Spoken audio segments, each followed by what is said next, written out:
This episode of the Better To podcast is brought to you by Kitty Mystic and DM Needham, author of the Better To Burnout series, which includes her latest releases of Fairy Tales and I Love You and Is Love Just Another High. Welcome to the Better To podcast with DM Needham. I'm your host, DM Needham. Hi, gang. As always, thank you for tuning in. I really do appreciate it. This episode was filmed in January, and it's not airing in January, but you're going to hear comments about the weather because, the weather actually, I think, made the internet glitch for us because it is super cold and we've had some issues, at least on my end, from the weather. So here we are. The weather here, I have about maybe, I think, 15 inches of snow out in my driveway, which, still needs to be taken care of. But, I'm not going to go out there when it's like negative something or another and do it. In fact, most likely, I'm not even going to do it. I'm going to have somebody do it because I can't deal with it. But that's beside the point. Today's guest, because that's what you really are here for, not for a weather report for weather that doesn't even exist anymore. You are here because you want to know about my guest. The guest today is Edward M. Lerner. And Edward and I, he is an author. He became a professional writer back in 2004. And he has some stories to tell us about his books, but also about part of his career. And that involved being in the Space Shuttle Simulator. So we talk about that. We talk about what would happen if we had an EMP. We talk about AI. We talk about a lot of different things. So tune in. Hey, Donna from the Better To podcast here. If you've listened to my show, you know that it always sounds great. That's thanks to the guys at Third Ear Audio Productions. Third Ear Audio helps podcasters, broadcasters, musicians, and business owners get their important messages out to their audience. Rich and the Third Ear Audio team are easy to work with. They're efficient and understand that your message is important to you. With quick turnaround and the true caring of your needs, Third Ear Audio is your go-to for any audio message. Reach out to Third Ear Audio at 312-388-5596. Rich and his team will deliver for you. That's 312-388-5596, or you could email them at info@thirdearaudio.com or visit them on the web at www.thirdearaudio.com. Hi, Edward. How are you? Great, Donna. How are you? I'm good. So you are on my show today because you're an author, and we're going to talk about you being an author because it looks like before you became a full-time writer back in 2004, you had a very interesting career, and that kind of led you on the path that you are now on with your books, correct? Correct. So you worked as an astrophysicist, correct? Not exactly. I do have a degree in physics. Okay. And it did get used on the job, but I won't claim I worked in astrophysics. Okay. After I got the physics degree, I got a computer engineering degree and worked at a whole bunch of places, including Hugh's Aircraft as a contractor for NASA. So I can well understand why you'd think astrophysics got into the mix. But the main project I worked on for NASA was the Earth observing system. It's satellites looking down at the Earth, trying to make sense of the ecology and the environment. Well, that seems fascinating, especially with the way the climate has changed over time. And the Earth has evolved. So I'm sure that it had some fascinating points to it as you worked on that project. Oh, it definitely did. At the time, it was NASA's third largest project after the Space Shuttle and the space station. NASA had this interestingly naive idea, this was in the early 90s, that Earth observing data was going to be the largest application of the internet. Really? Yeah. Porn very surpassed it. Yeah, the internet. Speaking of You've the internet, frozen on me. I know. I don't there know. You are. I don't know if it's you or me, but somehow we had a glitch as you said. Porn's quickly surpassed that. I gleaned that because you broke up. So yes, we all understand that is mainly the dark web and gossip and whatever else social media that we have for the internet. I mean, the internet has just blossomed way more than that. Yes. But to be fair to NASA, this system, the Earth observing system, generated even in the 90s a terabyte a day of data. That's a Library Wow. of Congress a day. And thousands of people access the system. So it's a big deal, even though other things have surpassed it. And I wanted to say something about the glitch on the internet. It could very well be because our high today here in Chicago is -1. So I get that. I grew up in Chicago. I I know know the you did. weather well. I know you did. Yeah, last night when I woke up this morning, it was -10 with a wind chill of -36. I'm like, we made December. We didn't even have any snow in December, except maybe a little bit. And yeah, now it's like December. Really, it is. So I think I'd that's why the say internet. Go ahead. I'd say I miss the Chicago weather, but here in Virginia, it's down in the 20s, and we had a few inches of snow overnight. So it's Yeah. not entirely an escape. No, but it's better than the negatives. This is for sure. You also, though, you got to play around on the Space Shuttle Simulator, did you not? I did. I was working for Hughes Aircraft, as I'd mentioned, Mhm. and another one of their contracts was the shuttle training simulator. So after hours, when people were visiting at the Johnson Space Center, we had the opportunity to play with that. I'm not sure that NASA was ever brought into the loop on that, but it didn't hurt anything. Just gave the simulator more exercise. Well, I also go ahead. I also got to walk through the training simulator for the space station, which was still under construction at the time. So Nice. that was keen too. Well, and you have to kind of, NASA should want you guys to have somebody test all these systems out thoroughly over and over and over again, because the more data you have to make sure that they're properly working, the better it's going to be. Well, what they would have learned from my using the shuttle simulator was it was going to crash every time. So they may not have wanted that particular lesson. I'm not a pilot.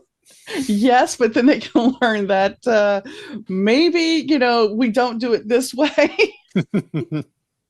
So that, but I mean, for you, that had to be kind of a neat thing to do because not many people have that opportunity. Oh, it was a lot of fun.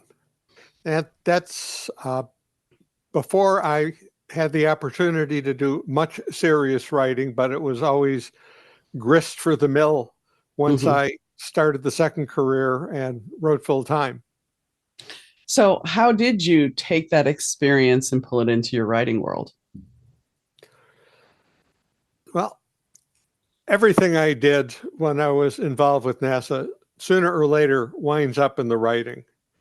Um, so uh, I don't know any succinct way of putting it other than experience is a good thing to have, and it makes the writing more realistic.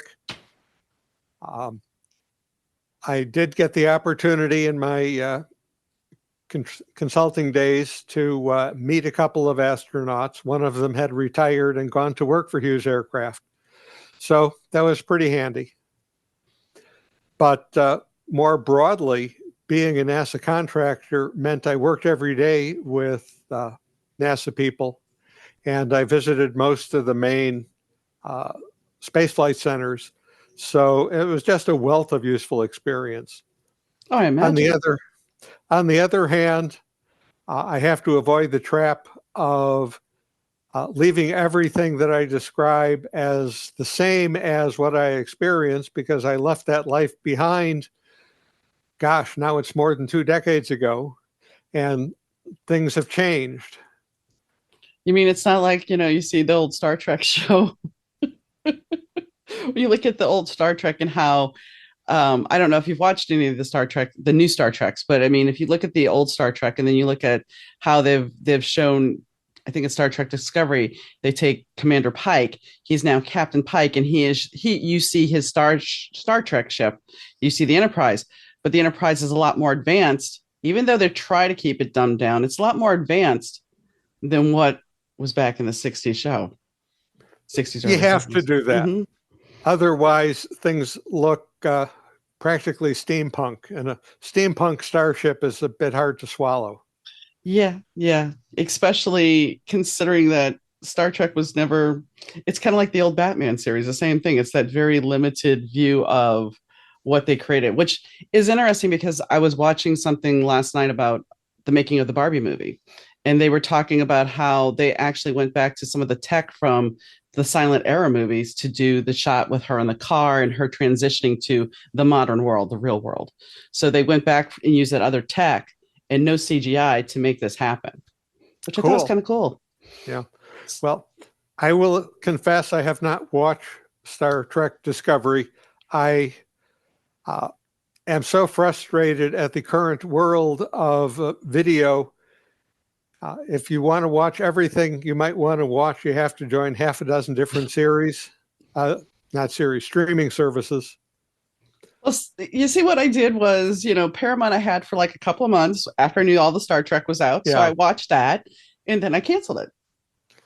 And I do some of that sort of thing too, binge on one Hmm. service, quit for a while, join another one. And Paramount will eventually get into the rotation, but it hasn't happened yet. No, and Yeah. by that time Mhm. they'll have more Star Trek shows out. The other thing is, and this is heresy, but I don't care, series must die. Franchises get so tired and so repetitive.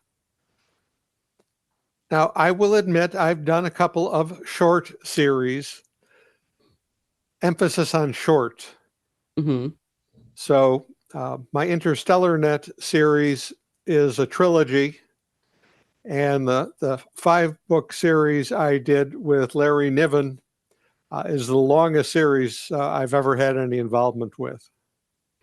But then I have to ask how I'm sure you're totally against them with the prequel to, I think it's a prequel series to the Lord of the Rings now that they're working on. Oh, that Amazon has? Yes. Yeah, they did one season of it on Amazon, and then there's in theory, another season coming. It was interesting. I watched the prequel. It didn't hold a candle, in my modest opinion, to the Peter Jackson Lord of the Rings series. But Mhm. then again, the Peter Jackson Hobbit series was terribly overblown. How they took one book and blew it into 3 long movies is a mystery to me. Filler. Lots of filler. Yes, yes, I don't understand why they did that. The Hobbit could have been one really good movie instead of 3 bad ones. It's called the name recognition and it's all about the money. If we can make something and lengthen it out, which we're saying about series, how the Marvel movies keep evolving, but some of it is not as, it's starting to get watered down. Same thing with the Star Wars series. You have Disney now that is pushing this because these were juggernauts, these were money makers. But the thing is, by pushing them so hard, you're watering it down and the fans are just getting more ticked off, so therefore you're not really, you're harming more than helping. Is this a good opportunity to point out that my last 2 Yeah, books are standalone novels? yes, it's a totally good point. If you want to bring up your book at any time, go ahead. So Okay, go ahead. So your last 2 books are standalone novels, and I take it you decided to do standalones because you don't like series. because series must die. Uh, if either of those books happens to grow into 1 or 2 sequels, I'm okay with that, but it's not intended. Uh, Let me actually describe one instead of being Okay. so vague. Okay. My most recent book is Life and Death on Mars. It's a near future adventure kicked off by a new space race, this time between the United States and China, because Russia's space program is pretty much dead. And it takes place in the 30s. As a wild card, there are a bunch of billionaires who form a cabal, and they have their own interest in getting to Mars first. After the Chinese watched the utter embarrassment for the Soviets when they had to pull out unilaterally of the 60s space race. No way, no how were the Chinese going to do that. So certainly the space race is a big chunk of the story. But beyond that, and this is not a spoiler because I talk about it in the prologue, or the prologue reveals it, the first ship returning from Mars is struck by a horrible plague that is immune to every antibiotic and antiviral on the ship. Oops. So this is sort of problematical. So there's a lot going on in the novel. I don't want to reveal too much more between the race and the competition between the teams, both on Earth and on Mars. And then the question of what the heck happened to that ship, and can anyone ever go to Mars? What's going to happen to the people who are already there? Well, and I want to clarify something. When you said it takes place in the 30s, you're meaning the 2030s, correct? Yes. Because some of us still remember the 1930s. Not that I lived the 1930s, but, we still have that weird thing where, you say 30s, I can still go back to the 1930s. But I assumed, since we're talking billionaires and space travel, we're talking 2030. I just want to clarify because somebody who's watching or listening may not totally get that. That's fair. But as for millionaires who own private space companies, I don't think there was too much of that in the 1930s. No. All very familiar now. It's very true. That's why I said I'm sure people realize it's the 2030s, but I wanted to clarify just to make sure. So what about your other book? Okay, the other book is called On the Shoals of Space-Time, and it involves an interstellar cruise ship completely occupied by aliens who encounter a disaster, and their ship limps to the edge of our solar system, and their only hope for survival is if the primitive humans can somehow rescue them, which is kind of a forlorn thought since the primitive humans struggle to get past Earth orbit. Yeah, makes total sense. And I would think that most, there's the running joke on the internet of the aliens drive by us and lock their doors because, we're just the bad news planet. Just bye-bye. So I can see a society that's more advanced than us just looking at us going, they're going to come help rescue us. Yeah, right. Mm-hmm. Not going to buy it, but I mean, I get where can humanity actually overcome the challenges? I mean, it sounds like an interesting theme for a novel.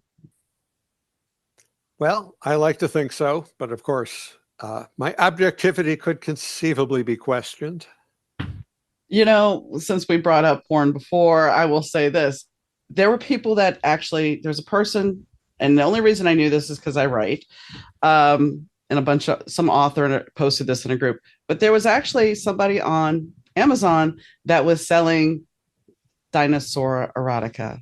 They wrote dinosaur erotica, and it was selling. It had a lot of reviews. It was the most ridiculous thing I read. I only read a little bit, the little preview, but it was the most ridiculous thing I read. But so if that can sell, anything can sell. That's the way I look at that. Well, whereas I can see your point, I hope that's not the basis on which my books sell. No, I'm sure it won't be. But I mean, it's just like if you have to think of, I wrote something really strange or out there or ridiculous. Is it any more ridiculous than that? I don't think I could top that. No. I won't even try. No. Okay. I wouldn't either. It's just one of those things where it's like, as a writer, the imagination can be a wonderful thing. It can be a strange thing. So there's always an audience, even if it's a minor audience, for what we write. We just have to find that audience. Yeah. Tying together several of the things we've been talking about, I'll mention that my NASA background and my engineering background were very helpful in both of these books. because I worry about things like, okay, how do people continue to breathe on a planet like Mars that doesn't have a breathable atmosphere? Um, what the heck is the energy supply that makes certain aspects of missions possible? Uh, Now, occasionally that also means going down a rabbit hole and learning more than I probably needed to about portable nuclear reactors. But that's also part of the fun of being a writer. Oh, exactly. I mean, my books are set in the 80s. So while I was a teenager, 20 something in the 80s, the fact is I can look on the internet for some things, but there's other things on the internet that are not there any longer. So I go online and I find used travel guides for places that I want to write about. So I can get those restaurants. And I know that's not the same exact thing, but it's still going down that rabbit hole of let me dig and see what I can find to make this authentic. Yeah.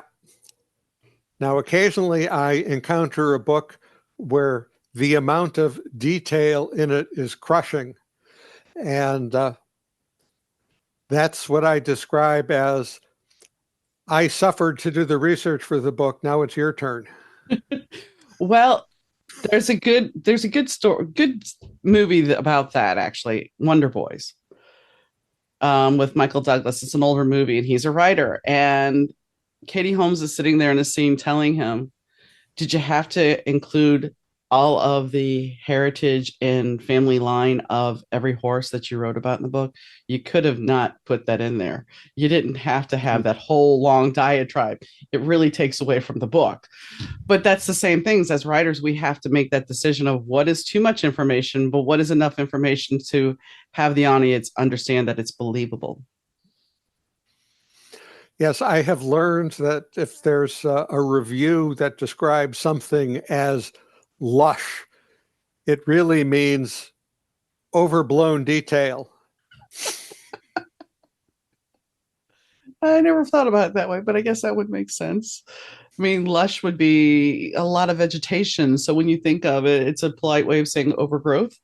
So it's a more beautified way of saying overgrowth. It is polite. Mm-hmm.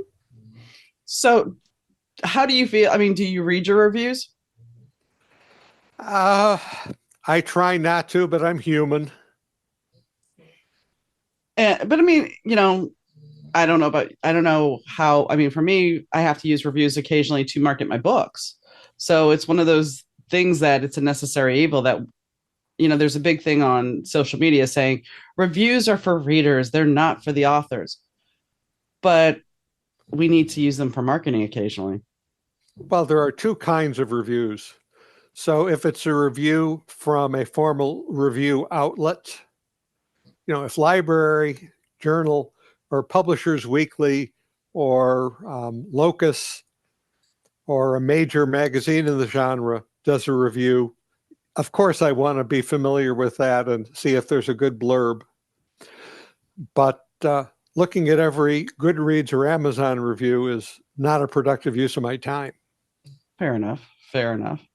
And I mean, that's kind of where the big drama has been, because some people, Goodreads has now and Amazon has been subject to the same thing, that there are people that are going in and just, dare I say, bombing people with a negative review or a negative just a 1 star just to knock down their ratings.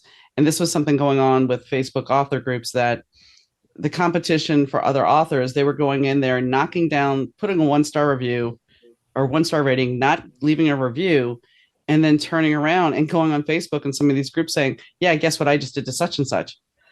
I mean, which is totally juvenile in high school. And why would you do that?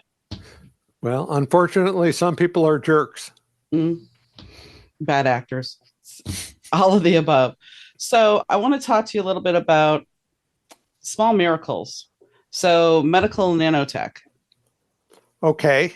So Small Miracles deals with a guy, I think his name is Brent Cleary, but that's one of my older books, so I'm not sure I got the name right. But this character is sort of a happy-go-lucky sales engineer. He goes on a sales call to demonstrate some technology. The sales call is in a police cop car, and he's demonstrating safety equipment, which is nanotech hardened armor and emergency first aid nanotech. Well, as it happens, there's a horrible accident, a gas pipeline explosion while he's on this ride along. He's the only survivor in a fairly large distance because of this equipment. The nanotech has saved him. Everyone notices he's different after this incident, and most people chalk it up to a near-death experience as something that's going to change a person. But what comes out even early in the book, so this is not going to be a big spoiler, is that the nanites in the first aid feature of this kit that were supposed to be purged from his system were not, for good reasons, which take a while to sort out. And the nanites are taking him over. Okay. So, and I guess the reason I brought this book up is because we have seen technology advance and we've seen technology grow. Do you eventually think that nanobots or nanobites will eventually help in curing people?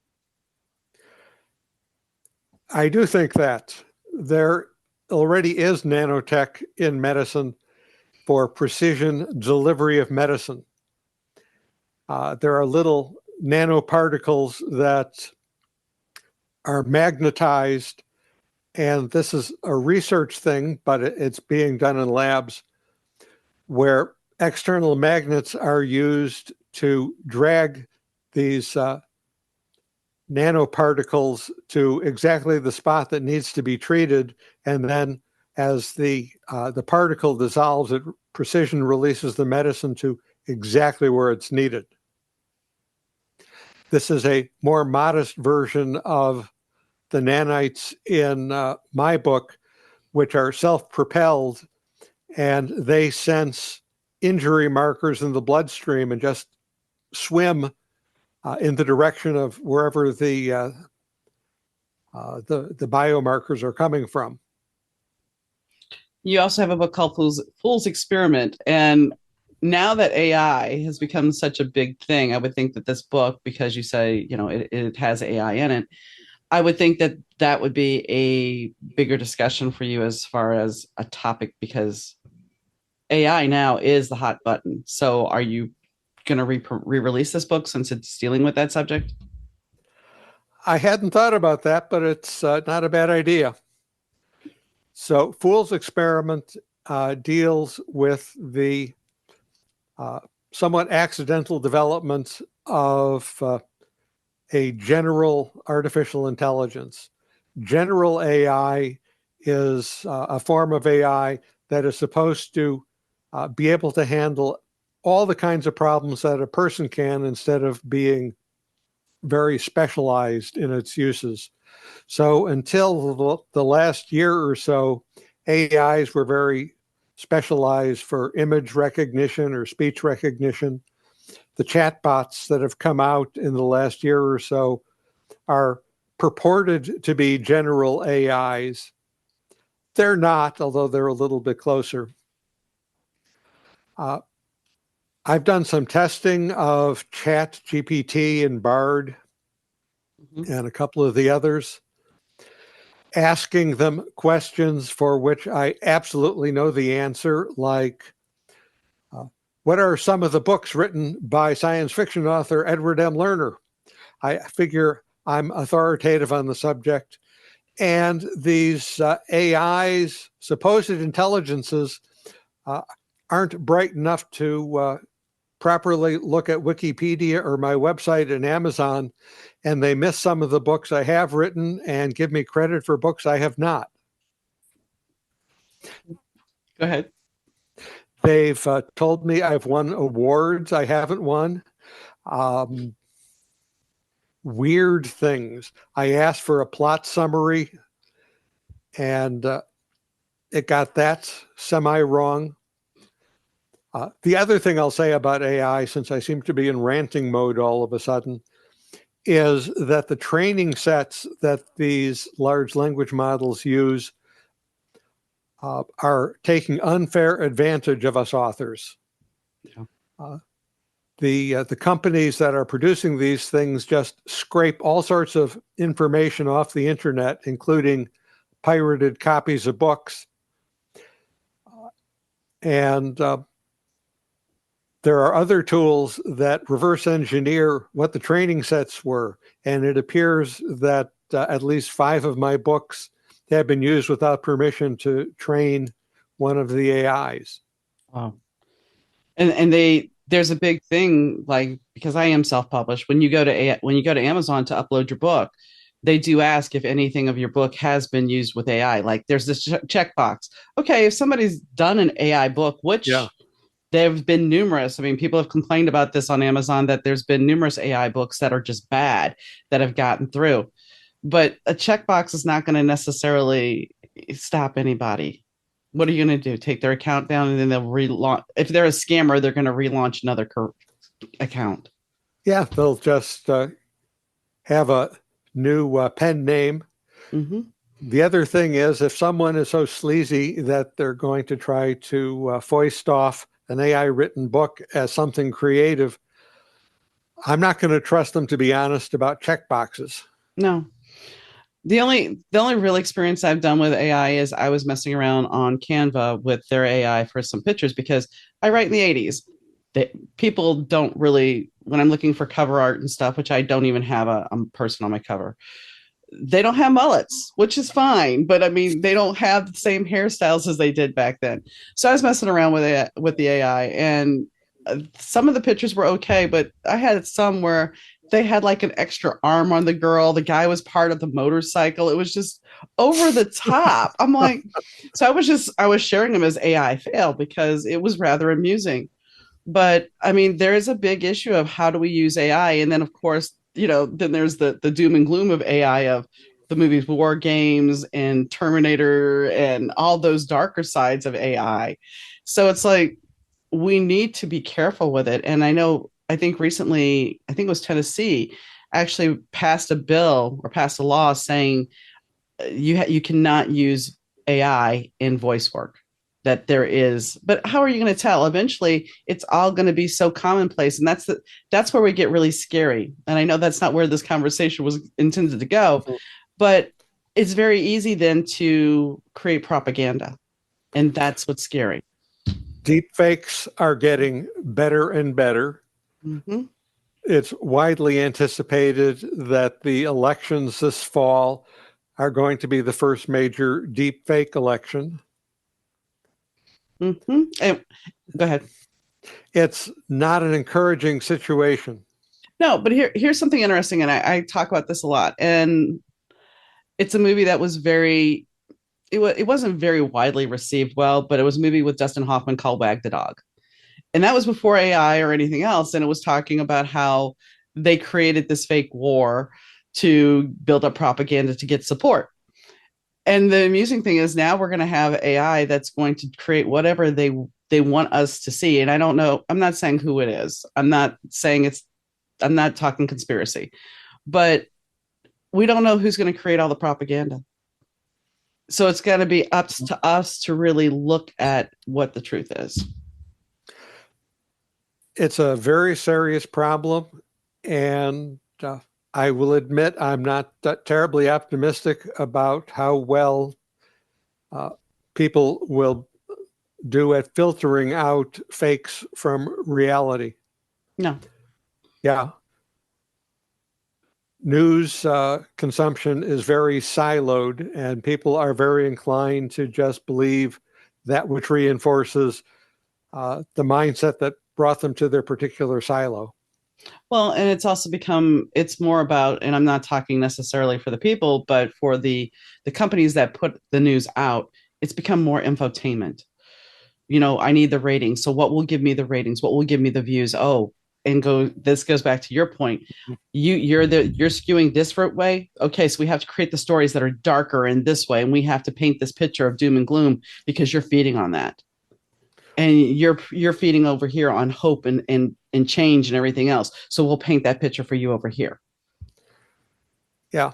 Although I don't see a lot of hopeful stories in the news. No, They but don't seem to attract eyeballs. no, but you understand what I'm saying. And then of Yeah. course you have the whole group of people that are looking on TikTok for their news. Well, TikTok or Comedy Central or Yeah. Last Week Tonight. Yeah. Yes, all the notion of getting news from non-news venues is not encouraging. No, but I will say with John Oliver, his show, he does Mm-hmm. make some interesting points about certain things. He does usually do a nice job of laying it all out in a good way. I find him amusing. I, but that's about all I get out of the show. Understand. Yeah. I mean, we are going to be in for an interesting time, and you did not come on to talk politics, and I did not mean to go there. It's just when we're talking about AI, it's just something that it bleeds into because we all see it's coming. Okay. Well, I didn't consider this politics because we very carefully have said nothing about the nature of any silo. Right. I just didn't want you to feel uncomfortable. That's why I brought that up. So, That's but fair. um so when we look at energize with the solar power satellites, we're kind of already there, aren't we? I mean, Elon Musk has launched how many satellites into orbit now? Well, Elon Musk's satellites are for communications. Right. The premise of Energized, which has a story kicked off by Russian meddling leading to an energy crisis. What are the chances? Is that a solution to this is a technology called solar power satellites. We have solar power on Earth right now, but it's not as efficient as it could be because, there are things like night and rain and snow. And the areas that are the best locations for gathering solar power, like deserts, are not necessarily near the cities like Chicago that could use some extra energy right about now. If you put the same solar cells in space in a proper orbit, they get sunlight 24/7. That's a slight exaggeration, but I'll skip the caveat. So the solar power satellite in Energized, which is a prototype technology, is a couple of miles square. Since the Russians in the story have caused this energy crisis for their own purposes, and they still want to sell oil, they don't want the solar power satellites to succeed. So the book deals with their devious plan to make that technology untenable, to sabotage it.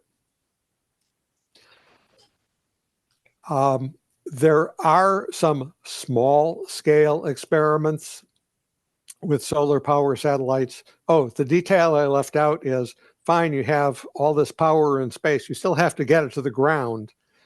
And you get it to the ground by beaming energy, which can be done with lasers or microwaves because the atmosphere is basically transparent to them. But if you have this gigawatt power station in the sky and it's got to deliver that gigawatt to the ground, that's an awful lot of energy to be used or misused. Yeah. The experiments that are being done with this technology now deal with watts, not billions of watts. But yes, people are looking at this right now. And I mean, that's a big thing to deal with when you really think about the energy crisis, because it is possible that we would have an energy crisis. And that kind of goes back to the AI thing. I mean, as we build technology, we end up putting things on computerized avenues. Some things I know still have not been transferred over, and that makes sense. They're still running analog, but a lot of things have already been transferred over. So somebody could hack into these systems. So once again, we're back to war games, because if they're hackable, somebody could do that just for giggles and grins, not really caring about the outcome. Oh, absolutely. The automation and computer management of resources uh, creates a big exposure. And since I spent a lot of time as a computer engineer, uh, that sort of factor crops up a lot in stories and books that I write. On the other hand, I have a real aversion to stories, especially on TV, where the writers are very lazy and it's absolutely simple to hack into everything. Yes. And then here's the other caveat. How how devastated would we be if an EMP goes off? Very, Mm-hmm. Mm-hmm. very little of the infrastructure is hardened against that sort of thing. Right. And I mean, most people don't even realize, yeah, your car, oh, I'll be okay. I have a car. No, you won't. Unless you have something that has no computers in it, you're done. Well, it depends a lot on Electronics. whether your gadget is running at the time. True. That could be true. Yes. Yeah. I don't know if you remember a movie called Broken Arrow, Vaguely. where where John Travolta is scheming to steal nuclear warheads to sell to whoever might buy them. Mm-hmm. And just to show he's serious, he sets off an EMP. So he turns his car off just before the EMP goes off. Ah. So all the people chasing him are stopped dead by that, and then he can just restart his car and drive away. So, in other words, that if we knew this was coming, then we could just turn everything off and then everything would be okay. Yes and no. And for many things, yes. The astrophysical example that's similar is a big enough solar flare or coronal mass ejection that came straight at us uh, would have the same sort of effects as an EMP. Because all these charged particles slamming into the atmosphere produce similar effects. And they do talk a lot about that. I've seen some people talking about that lately, that we've had some of those happening lately with the coronal release of this energy. So, and that's when sometimes they're saying that our tech is screwing up because of these things happening. Say, go ahead. Yeah. I'm These things do happen. I don't think there has been a widespread outage caused by such things since the 1960s. There was a solar flare that caused a cascading power outage in Canada that propagated into New England. But things are a little bit more robustly built since then. hopefully, I would hope. Do you think if we had something like that happen, if somebody released an EMP, how bad would that affect the power grid, and how bad would that affect long term the inevitability of our society? I mean, how quick could we get that back on, and would it be totally devastated? Well, it depends how big an EMP and how high above the Earth's surface it was when it went off, because the propagation of the effects is going to vary with both of those factors. So one localized EMP would be a regional disaster, but it wouldn't end civilization. Kind of like Fukushima, or not Fukushima. Lovely. Russia. Tunguska, the No, it was where the power plant went out, and now there's nothing there really but overgrowth and stray animals. Chernobyl. Yes, thank you. I could not think of Chernobyl to save Okay, my life. that's in Ukraine. Okay. Yeah, and that's a localized problem, and the serious effects there were not from an EMP, No. which fries electronics. It was Right. just old-fashioned radiation poisoning, like from above ground A-bomb testing. Right. And I mean, You take, I understood that wasn't any, but it was just the devastation of a localized event. That's where I was going with that with Chernobyl. So yeah, an EMP. I guess we should maybe spell that out for listeners who aren't familiar with the term electromagnetic pulse. An atomic bomb releases a whole bunch of charged particles and electromagnetic radiation that can seriously mess up electronics. And how messed up they get, as I mentioned, depends on whether devices are powered at the time or not. But absolutely, an electromagnetic pulse from a bomb of big enough size that set off high in the atmosphere could destroy networks, power grids, and telephone networks and internet uh, over a large chunk of the country. but but then we can go back to this. And I don't even know why we're on this topic, but then you can go back to this. One hack into a power grid can do the same thing. Um, I'm One less major hack. concerned about that. Okay. I mean, there's the power grid in this country is not centrally managed, which is both a strength and a weakness. Its ownership is distributed over many, many, many organizations, some public, some private. And because of that fragmentation, there's a lot of heterogeneity in the equipment. So a hack that affects one company won't necessarily propagate to another company. But many hacks. It would take many hacks. And a lot of systems have fail soft modes. Well, go ahead. So something that's fail safe or fail soft will have at least semi graceful degradation. You lose some modes of operation, but not others. One of the pluses of the move towards solar power is over time, the grid is going to become more resilient because the generation of power is going to be more distributed. And a lot of neighborhoods are experimenting with microgrids that, if need be, can cut themselves off completely from the main power grid and keep providing power.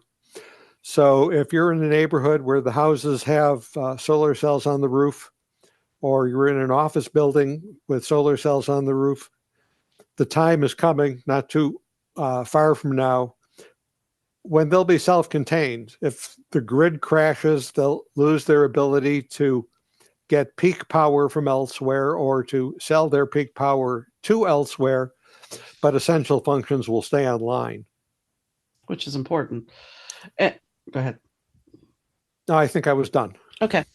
I mean, why I asked that question was because they've talked about that if we have another world war, which I hope to God we don't, but if we were, it's not going to be the wars that we've thought. It's going to be more through computer and cyber, and we still may have the bloody bombs and everything else, but there's more chance of taking down a country now cyberly than there is otherwise.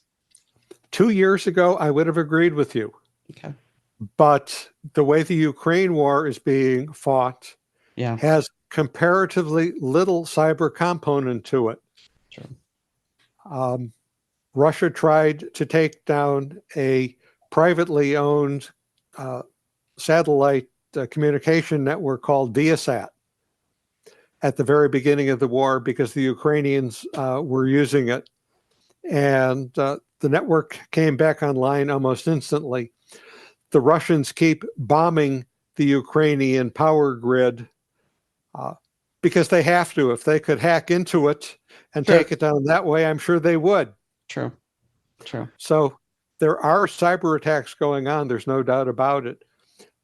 But apparently people have learned to harden their cyber resources a whole lot more than they were a few years ago.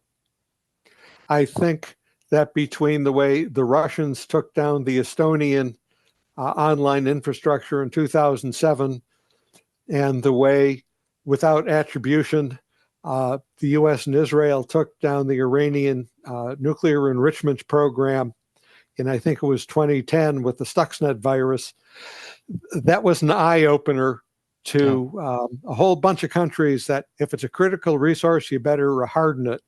Okay.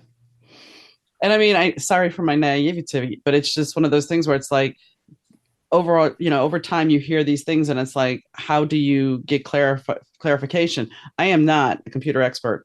And so they're having the ability to talk to someone of your stature and your background. You can clear up some misconceptions, not only for me, but maybe for a listener that has that idea that, maybe the next one is the cyber crimes or cyber war instead of the actual physical. So I'm glad that we actually got to breach that subject. Okay. It's not that we don't have to be careful because, like every other kinds of arms race, there is a cyber arms race. But it isn't necessarily going to be a cyber Armageddon. What do you think about the fact that about space? It's big, really, really big. Well, I mean, do you think we need to have a space militia? I guess that's my question. Because I mean, I know a certain person put that whole thing together that we were going to have a space force. Do you really see a need for a space force at this time?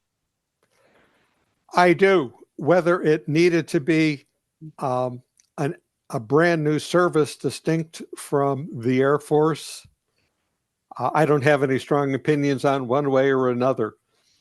But the American way of war is heavily dependent on space assets. If GPS went down, smart weapons wouldn't be smart anymore.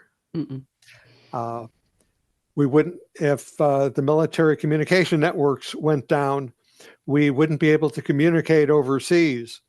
If the early warning satellites went down, we wouldn't know if something unfortunate were being lobbed over the pole at us. True. So all of that means we have assets that have to be defended. The Russians and the Chinese have both tested various forms of anti-satellite weapons, and those range from physical destruction to lasers to blind things, to blind satellites, to maneuverable satellites that could come up to another country's satellite and somehow physically disable it. So given all of that, it's hard to imagine that we don't need some form of space protection.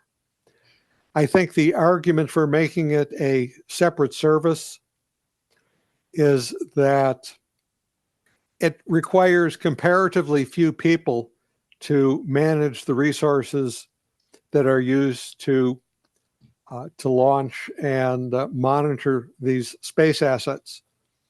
And those relatively few resources were kind of orphans within the overall Air Force. The Air Force is sort of prone to its historical purpose of guys flying airplanes. Top Gun? Yeah. And I use guys generically because obviously now there are women pilots. But even getting the bulk of the Air Force to embrace, maybe it's time to do away with piloted aircraft and go with all drones. Yeah, that wouldn't go. Yeah, it's an even bigger jump to have them deal with space. Well, so that was all a long rambling way of saying, answering your question. Yes, I think some version of a space force was on time. No, it's fine. And here's the interesting thing, as we're talking about pilots and everything, they're coming out with another Top Gun movie. They're talking about making another one. So there you go, which actually made me, when you were talking, a question Mhm. came to mind of, and I know we talked about you don't like series, Series but must die. yeah, the Mission Impossible movies. Do you ever I have you? Go ahead. I watched the first few, Hmm. loved the first one, liked the second one. I think I gave up on the third one. I think they're on 8 or 9 now. Yeah. The only reason I asked is because I know that they're very tech savvy. And I mean, do you watch a movie? For me as a writer, I usually can figure out what's happening, who's going to be the killer or whatever, if I'm watching a crime show, way before we get to even Mhm. close to trying to solve it. So for you, when you watch something that has a lot of tech in it, how do you feel about that? Do you sit there and go, this is not the way? I mean, you said something about the people being able to hack, but let's take Mhm. away from that the other tech that is out there that is in the visual field in a movie or a television show. Do you ever sit there and go, that's not how that works? Yes, when my wife and I are watching shows, I will often say pause because she is the queen of the remote. And I'll rant a little bit about what ridiculosity was on the screen. And she will sometimes say, will you shut up and let me enjoy the show? But I am told this is endemic for every profession. Lawyers will do the same thing for legal dramas, and law enforcement people will do the same thing for police procedurals. When I because I used to work in insurance and I still have that bad propensity. If I'm out in public and I see something that is going to be a liability for somebody, I will usually say something. I have to stop myself from like, you don't do that anymore. You're not supposed to be doing that. But I have a bad propensity to it's occupational hazard. The worst was when I was still doing the job. I went to the store to pick up something and I was sick as a dog. And there was lipstick. Somebody had smeared lipstick on the floor. It was like there and something for somebody to slip on. And I'm like, we need to find a manager. And my husband's like, what? I'm like, we need to find a manager. Somebody's going to hurt themselves. He's like, you're sick. You've been throwing up and you want to, no, we need to get this taken care of. And he's like, only you. So, I mean, I get it. I get it. And yeah, he would get annoyed with me because I'd sit there and blurt out who I thought the killer was. And he's like, yeah, okay, ruin it for me already. I'm like, I'm sorry, it Mhm. happens because I used to Yeah. do a lot of investigation as an insurance adjuster. So, Well, and as writers, we're trained to spot uh, the shotgun over the mantle. mhm, indeed, Yes. This was indeed, it Chekhov who said, yes, if there's a shotgun over the mantle in scene one, someone's going to get shot by scene three or something like act that. one, act three. Yeah. Yeah, I mean, when it's that, and that's the thing. I think we don't look at as writers. We are forced to look at the whole image, the whole picture, and the full, taking everything and go, okay, take this part, and this part, and sometimes I love when I'm wrong. I love when I'm wrong because then it's like, hey, okay, you actually pulled one over on me. But most of the time, it's just like, really, we're going to go that predictable. But if it's not, it doesn't mean that it's that predictable for everybody. And you have to kind of check that back, just like for your wife. You may sit there and say, that's not right. But for her, she was enjoying it. So as an author, sometimes we have to check ourselves, Yeah. which isn't always easy. But on that note, I is there anything that we haven't discussed that you would like to mention? Okay. I'll mention a couple of things. So far, it would have sounded as though I only write novels, and certainly I've done my share, in this case, 18, but I also write short fiction. And I will mention just one title, The Best of Edward M. Lerner, which is a career spanning collection.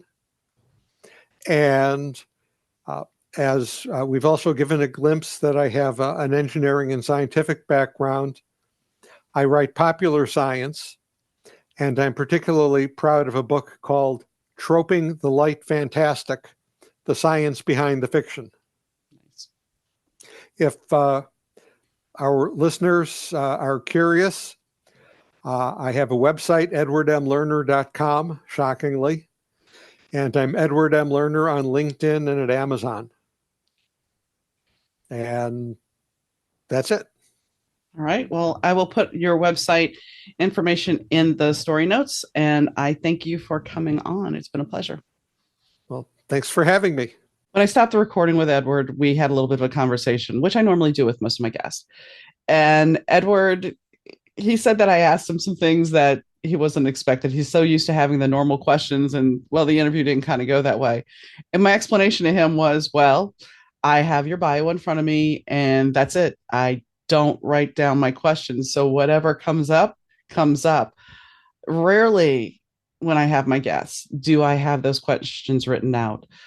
Maybe, there's been a few that I've had notes for that I specifically looked them up and pulled out this information. But most of the time I just have a bio.